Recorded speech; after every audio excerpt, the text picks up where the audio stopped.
오늘 본문 에베소서 5장 1절부터 14절까지 말씀 통해서 하나님을 본받는 자가 되라, 하나님을 본받는 자가 되라라는 제목으로 말씀 함께 나눕니다.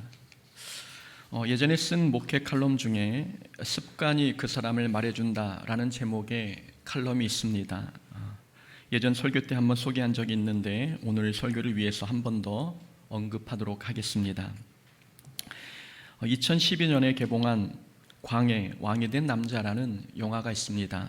이 영화는 왕위를 둘러싼 권력 다툼이 한창인 광해군 8년을 배경으로 합니다.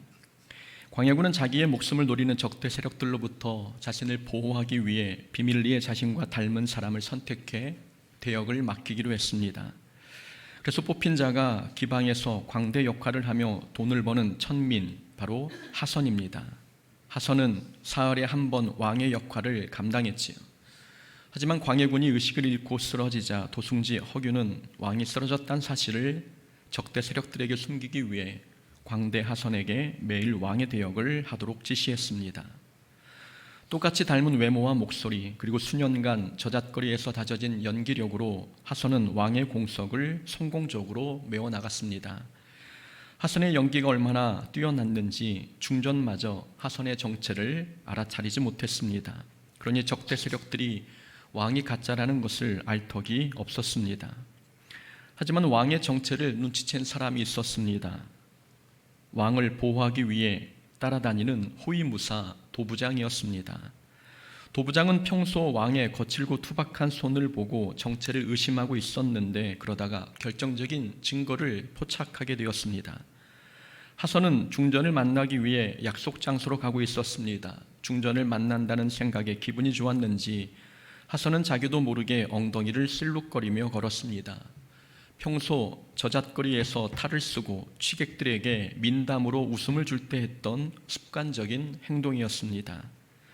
하선은 보는 사람이 없다고 생각해서 그랬는지 골룡포를 입고 뒤뚱뒤뚱 걸었던 것입니다. 도부장이 숨어서 그 모습을 지켜봤고 그가 천민 하선이라는 사실을 단번에 알아차렸습니다. 습관이 그 사람의 정체를 알려줍니다. 하선은 얼굴과 성대모사로 자신의 정체를 감췄지만 광대의 습관은 왕이 입은 골룡포로도 가릴 수 없었습니다. 겉모습은 왕이었지만 변하지 않은 습관은 그가 광대라는 사실을 여과 없이 보여준 것입니다. 습관을 보면 그 사람이 진짜 왕인지 왕을 흉내내는 것인지 알 수 있습니다. 우리도 습관을 보면 우리의 정체를 알 수 있습니다. 우리가 그리스도를 닮은 진짜 그리스도인인지 아니면 그리스도를 흉내내는 가짜인지 우리의 평소 습관을 보면 압니다. 습관이 영성이라는 책이 있습니다. 제임스 K.A. 스미스가 저자인데 그 책에서는 제목처럼 영성은 다른 게 아니라 습관이 영성이라고 말합니다. 우리가 일상생활 속에서 무심코 형성되는 습관들이 우리의 영성을 형성한다는 것입니다. 습관이라는 것은 그 사람이 자주 접하는 문화, 그 사람의 관심사, 그 사람의 취미와 여가 생활의 모든 것이 녹아있는 결정체입니다. 그래서 습관을 보면 그 사람이 세상에 속한 사람인지 아니면 하나님 나라에 속한 사람인지 알 수 있습니다. 그래서 우리가 신앙생활을 하면서도 예전 습관을 버리지 않는다면 그건 그리스도인으로 변화된 게 아닙니다. 그리스도인을 흉내내고 있는 것입니다. 습관이 변하지 않았다는 것은 삶이 변하지 않았음을 뜻하는 것이기 때문입니다. 광야를 거쳐 가나안 땅을 향해 가는 이스라엘 백성들은 불평하는 게 습관이었습니다. 변화되기 전에 야곱은 속이는 게 습관이었고 도마는 의심하는 게 습관이었습니다. 삼손은 욕망과 정욕을 따르는 것이 습관이었으며 사울 왕은 불순종이 습관이었습니다. 삶에 비신앙적인 습관이 있는데 이들을 그리스도인이라 말할 수 있겠습니까? 다니엘은 하루 3번 기도하는 것이 습관이었습니다. 기도가 습관이 되다 보니 기도하면 불이익을 받는다는 것을 알면서도 다니엘은 기도를 포기하지 않았습니다. 바울은 충성과 헌신이 습관이었습니다. 그러니 생명의 위협을 받는 순간에도 복음 전하는 일을 포기하지 않았습니다. 사랑의 사도 요한은 사랑하는 일이 습관이었고 수많은 시편을 창작한 다윗은 하나님을 찬양하는 일이 습관이었습니다. 습관을 보면 그 사람의 삶이 그려지고 신앙이 보이지 않습니까? 습관을 보면 그들은 흉내내는 자들이 아니라 진짜 그리스도인이라는 것을 알 수 있습니다. 이렇게 습관과 그 사람의 삶은 밀접한 연관이 있습니다. 삶이 한 권의 책이라면 습관은 그 책의 목차 또는 요약본입니다. 목차나 요약본을 보면 그 책의 전체 내용을 알 수 있듯이 습관을 보면 그 사람의 삶 전체를 알 수 있습니다. 습관을 바꾸지 않으면 그 사람은 그리스도인을 흉내내는 사람에 불과합니다. 그래서 삶을 변화시키려면 습관을 바꿔야 하고 습관이 바뀌면 삶이 변화된 것이라 할 수 있습니다. 습관을 보면 그 사람이 진짜 그리스도인인지 아니면 흉내만 내는 사람인지 알 수 있습니다. 오늘 바울이 1절에서 하나님을 본받는 자가 되라고 가르치고 있습니다. 여기서 본받는 자라는 단어는 영어 성경에서 이미테이터로 번역되어 있습니다. 이미테이터, 우리가 진짜와 똑같이 생긴 가짜를 보면 이미테이션이라고 말하지 않습니까? 그럴 때 사용하는 단어 이미테이터를 본받는 자라는 단어에 사용했습니다. 그래서 1절에 하나님을 본받는 자가 되라라는 구절을 직역하면 하나님의 모방자가 되라는 뜻입니다. 하나님의 모방자가 되라는 말은 하나님을 흉내내라는 뜻일까요? 그렇지 않습니다. 무엇을 모방하느냐에 따라 의미가 달라집니다. 예수님의 내적 속성을 모방하면 그 모방은 닮다라는 의미가 됩니다. 그러나 외적인 것을 모방하면 그건 흉내낸다는 의미가 됩니다. 서론의 영화 이야기에서 광대 하선은 왕의 목소리를 모방했습니다. 왕의 걸음걸이, 옷차림, 수염, 표정을 모방했습니다. 겉만 모방했으니 이건 닮은 게 아니라 흉내낸 것입니다. 1절에서 하나님을 본받으라, 하나님의 모방자가 되라는 말씀은 예수님의 내적 속성인 성품, 마음 이런 것을 모방하라는 뜻입니다. 그래서 하나님을 모방하라는 이 말씀은 예수 그리스도를 닮아가라는 뜻입니다. 흉내내라는 말씀이 아닙니다. 바리새인들의 신앙은 흉내내는 신앙이었습니다. 율법의 정신은 무시한 채 율법의 외적 규율만 지켰기 때문이지요. 금식하고 구제하며 열심히 기도했지만 바리새인들은 그 속에 담긴 율법의 정신은 지키지 않았습니다. 금식을 통해 겸손을 배우고 구제를 통해 사랑을 실천하며 기도를 통해 온유해져야 하는데 바리새인들은 겸손, 사랑, 온유라고 하는 율법의 내적 권위는 모방하지 않고 율법의 외적 규율만 모방했습니다. 그러다 보니 율법을 지켜도 내적 성숙은 일어나지 않았습니다. 바리새인들은 거룩하지 않은데 거룩한 척했고 겸손하지 않은데 겸손한 척했습니다. 거룩과 겸손을 흉내만 낸 것입니다. 오늘날 한국교회와 그리스도인들이 세상의 지탄을 받고 있는 이유도 여기에 있습니다. 예수님의 내적 속성보다 예수님의 외적 능력만 모방하려 하기 때문입니다. 그리스도를 닮지 않고 흉내만 내고 있기에 교회가 힘을 잃고 세상에 본이 되지 못하고 있는 것입니다. 사람들이 외적 조건만 모방하려는 이유 무엇 때문일까요? 사람들에게 대접받고 높아지고 싶은 욕망 때문입니다. 자기의 속사람은 아직 그 정도는 아닌데, 성품이나 내면의 성숙도는 아직 존경받을 정도는 아닌데, 그런데도 사람들에게 인정과 존경을 받고 싶을 때, 그럴 때 사람들은 외적 조건과 능력만을 따라하려고 합니다. 외적 능력을 흉내내서라도 높아지고 싶기 때문입니다. 그래서 설교자는 좋은 설교를 카피하고 찬양 인도자는 스킬만 배우려 합니다. 성도는 직분만 얻으려 하고 교회는 양쪽 부흥만 이루려 합니다. 외적 조건을 모방하여 칭찬과 높임을 받고 싶기 때문입니다. 그건 예수님을 닮은 게 아니라 흉내내고 있는 것입니다. 우리가 모방해야 할 것은 하나님의 외적 능력이 아니라 하나님의 내적 속성입니다. 긍휼, 사랑, 거룩함, 의로움, 충성, 헌신, 이런 내적 속성을 모방하는 것이 그리스도를 닮아가는 것입니다. 바울은 그래서 우리에게 하나님을 본받는 자가 되라고 가르치고 있습니다. 하나님의 능력을 흉내내려 하지 말고 그리스도의 삶을 닮으라는 말씀입니다. 그렇다면 바울은 그리스도의 어떤 삶을 닮아야 한다고 가르치고 있는 것일까요? 오늘 본문을 통해 한번 살펴보겠습니다. 먼저 바울은 2절에서 사랑 가운데 행하라고 말씀하고 있습니다. 그리스도께서 너희를 사랑하신 것 같이 너희도 사랑 가운데 행하라. 하나님을 본받으려면, 예수님을 닮아가려면 제일 먼저 우리는 예수님의 사랑을 닮아야 합니다. 바울은 하나님을 본받으라고 가르치면서 제일 먼저 사랑을 언급했습니다. 너희도 사랑 가운데서 행하라. 예수님의 사랑을 담는 것이 하나님을 본받는 일임을 말씀하고 있는 것입니다. 이전에 부목사로 사역했던 교회에 동료 부목사님 한 분이 계셨습니다. 그 목사님께는 3, 4살 정도 되어 보이는 딸이 하나 있었습니다.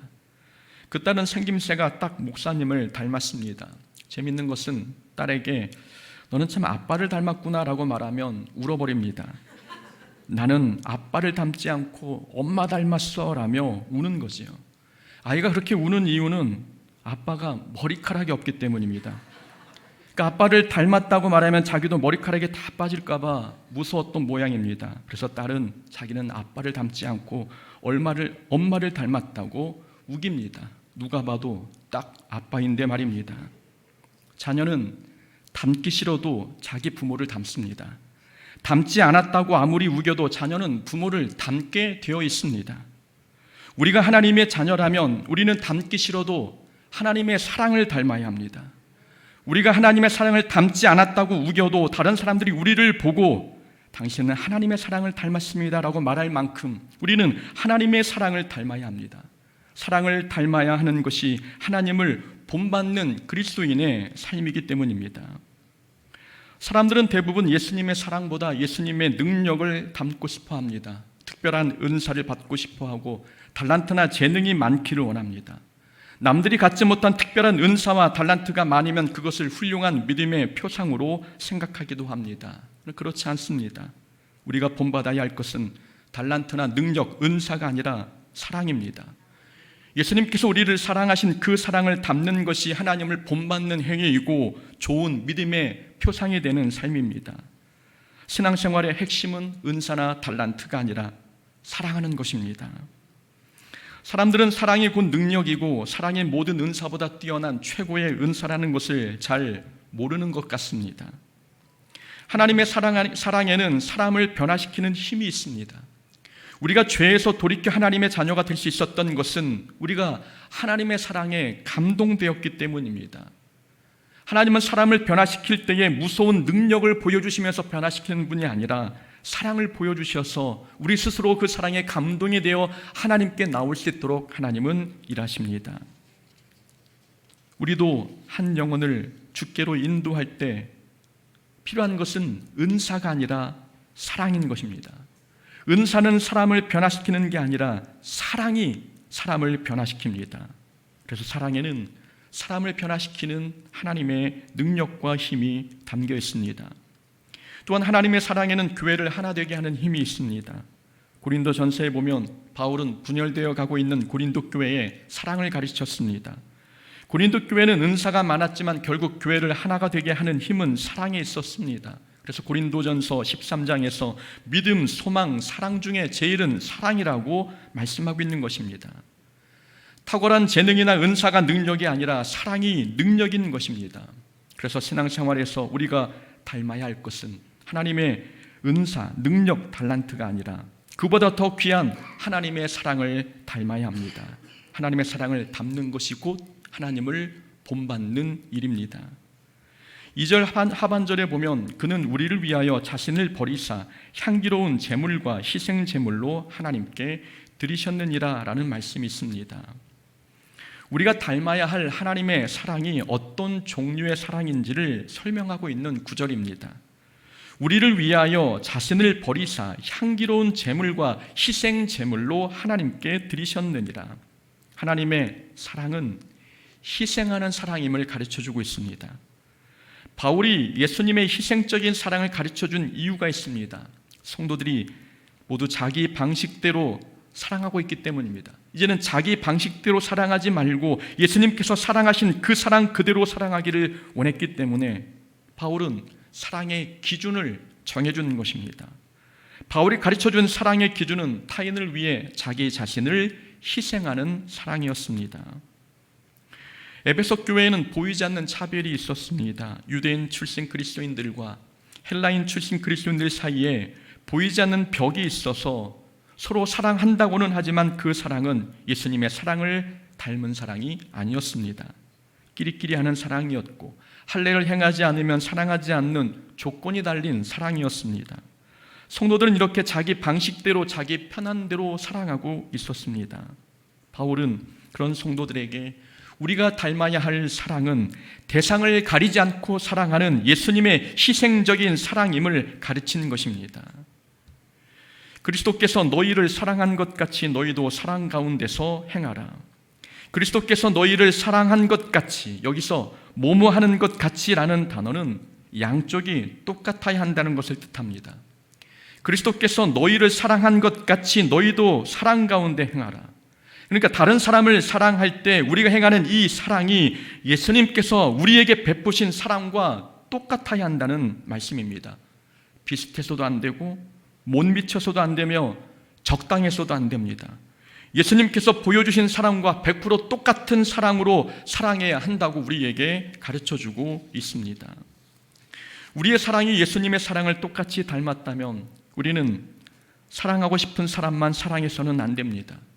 마음에 든 사람만 사랑하고 이쁜 짓을 하는 사람만 사랑하는 것은 예수님께서 보여주신 사랑과 똑같은 사랑이 아닙니다. 예수님의 사랑은 애정에 기반한 사랑이 아니라 애정을 뛰어넘은 자기를 희생한 사랑입니다. 애정에 기반을 둔 사랑은 마음이 가는 사람 그리고 정이 가는 사람만 사랑하는 사랑입니다. 그러나 애정을 뛰어넘은 희생적인 사랑은 정이 가지 않는 사람도 사랑하는 것이고 사랑하고 싶지 않은 사람도 사랑하는 것입니다. 한마디로 원수까지도 사랑하는 것이 예수님의 희생적인 사랑입니다. 우리가 예수님도 아닌데 어떻게 예수님과 똑같은 사랑을 할 수 있나요? 라고 반문하는 분이 계십니까? 안타깝게도 오늘 성경은 예수님의 사랑과 똑같은 사랑으로 사랑하라고 우리에게 가르쳐주고 있다는 것입니다. 그래서 우리에게는 성령 하나님이 함께 하십니다. 우리 힘으로 사랑할 수 없기에 성령 하나님께서 우리와 함께 하셔서 성령의 능력으로 사랑할 수 있도록 도와주십니다. 내 마음은 요만한데 성령 하나님의 마음이 이만큼 크기에 성령 하나님의 능력으로 우리는 예수님께서 베푸신 사랑 그들의 사랑을 이웃에게 전할 수 있게 되는 것입니다. 예수님의 사랑을 실천하며 사는 것, 그것이 하나님을 본받는 자의 삶입니다. 두 번째, 그리스도의 삶을 닮으려면 무엇을 해야 할까요? 두 번째는 어둠에 속한 일을 버려야 합니다. 3절부터 7절까지는 우리가 버려야 할 어둠에 속한 것들을 말씀하고 있습니다. 3절입니다. 음행과 온갖 더러운 것과 탐욕은 너희 중에서 그 이름조차도 부르지 말라. 이는 성도에게 마땅한 바니라.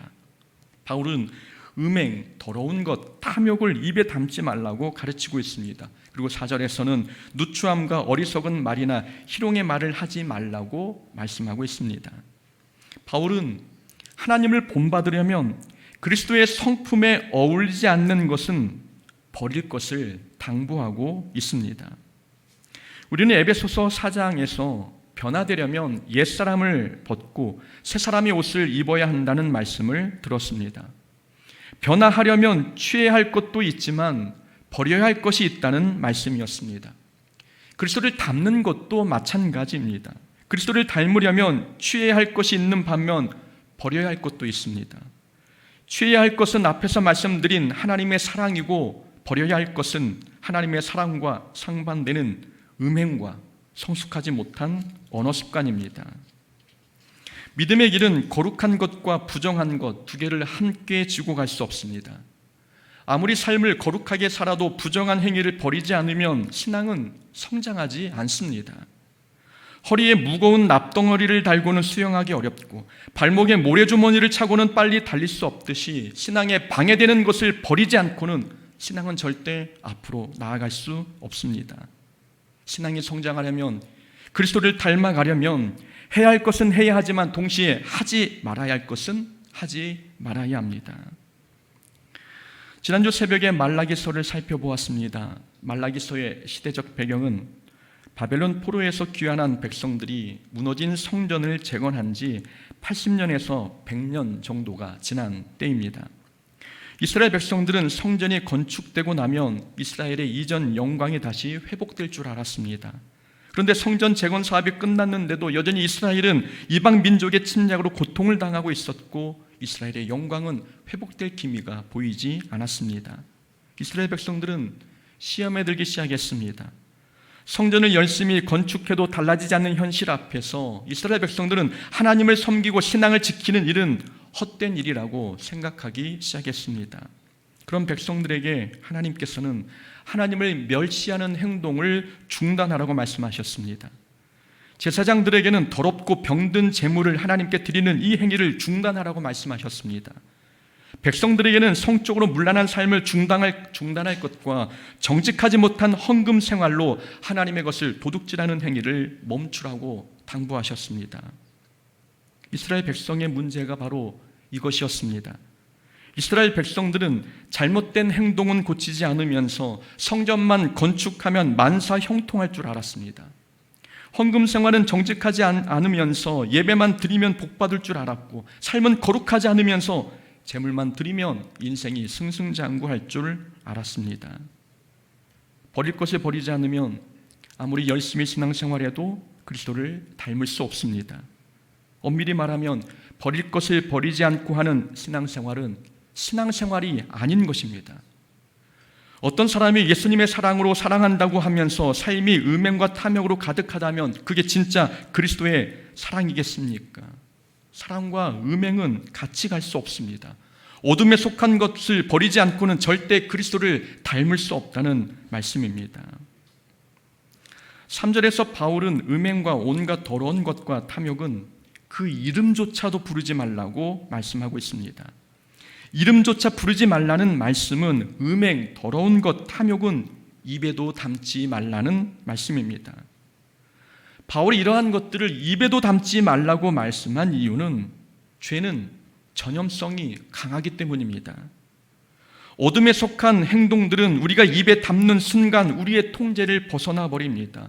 지난주 설교의 표현대로 하면 음행이라는 단어를 입에 담는 것은 사탄에게 빈틈을 주는 행위입니다. 바울은 사탄에게 빈틈을 주지 않기 위해서라도 음행, 더러운 것, 탐욕 등 이런 단어를 이름조차 부르지 말라고 경고했습니다.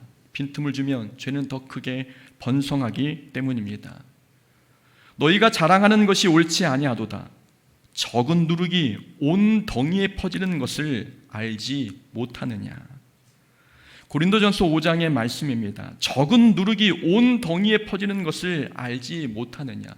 작은 죄를 그냥 두면 그 작은 죄가 공동체 전체를 또는 인생 전체를 망치게 한다는 뜻입니다. 고린도전서에서 말씀하고 있는 이 적은 누룩은 음행의 죄를 두고 한 말입니다.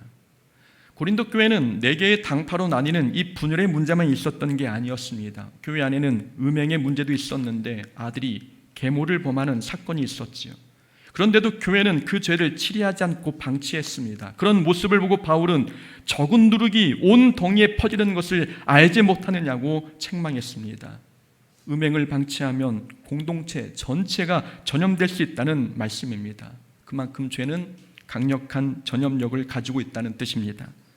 죄를 통제하지 않으면 공동체 전체가 무너질 수 있기에 바울은 죄의 이름조차 부르지 말 것을 당부했습니다. 그래서 데살로니가 전서 5장에서도 악은 어떤 모양이라도 버리라고 말씀하지 않았습니까? 죄와 비슷하게 생기기만 해도 가까이 하지 말라는 말씀입니다. 그래서 하나님께서는 죄의 전염성을 잘 아셨기에 구약 율법에서 부정한 것은 만지지도 말라고 규정하셨습니다.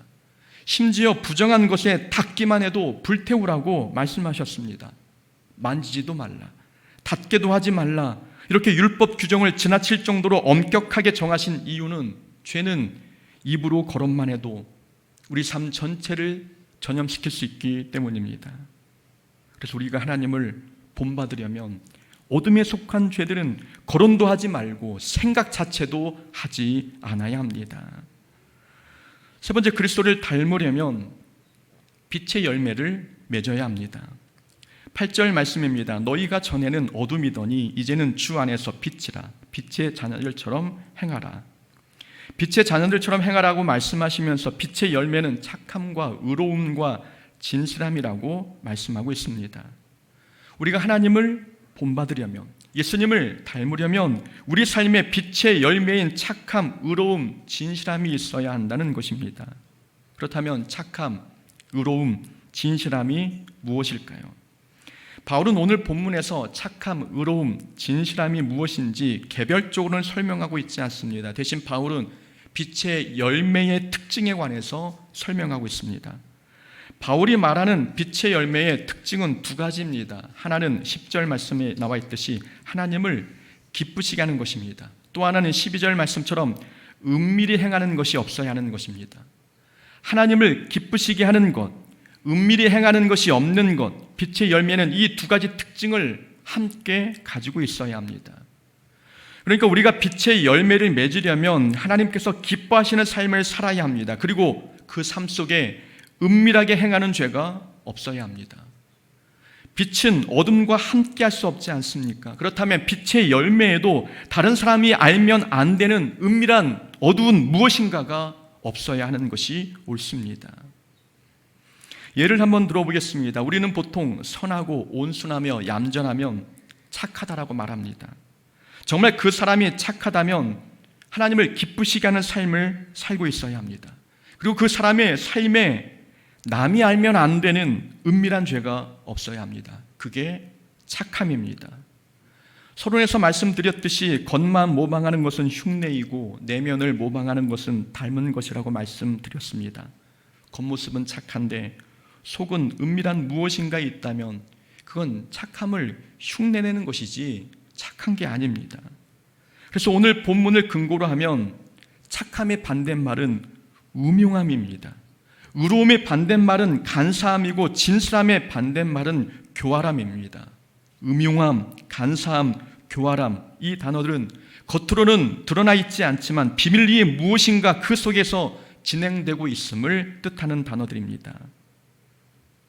다른 사람이 알면 안 되는 무엇인가가 은밀하게 진행되고 있는 것, 겉으로는 착해 보이고 의롭고 진실해 보이지만 남들 모르게 자기만 아는 무엇인가가 은밀하게 진행되고 있다면 그건 착함도 의로움도 진실함도 아닙니다. 음흉함, 간사함, 교활함입니다. 이런 것은 빛의 열매가 아닙니다. 빛의 열매의 특징은 투명함입니다. 하나님을 기쁘시게 하면서 그 속에 은밀한 무엇인가가 없는 상태, 투명함, 이것이 빛의 열매의 특징입니다. 어둠이 조금도 없는 투명한 상태, 남들이 알면 부끄러운 무엇인가 없는 깨끗한 상태, 그런 모습이 그리스도를 닮은 모습이기에 바울은 빛의 열매를 맺는 것이 곧 하나님을 본받는 삶임을 우리에게 가르쳐주고 있습니다. 그리스도를 닮으려면 인격과 우리 삶의 빛의 열매가 열려야 하는 것입니다. 우리는 하나님의 형상으로 지음받은 존재입니다. 하나님의 형상으로 지음받았다는 것은 하나님의 외모나 능력을 닮았다는 뜻이 아닙니다. 선함, 지혜, 진리, 사랑, 공의 등 하나님의 공유적 속성을 닮아서 창조되었다는 말씀입니다. 그래서 하나님을 본받으라는 이 말씀은 그리스도의 내적 속성을 닮으라는 말씀입니다.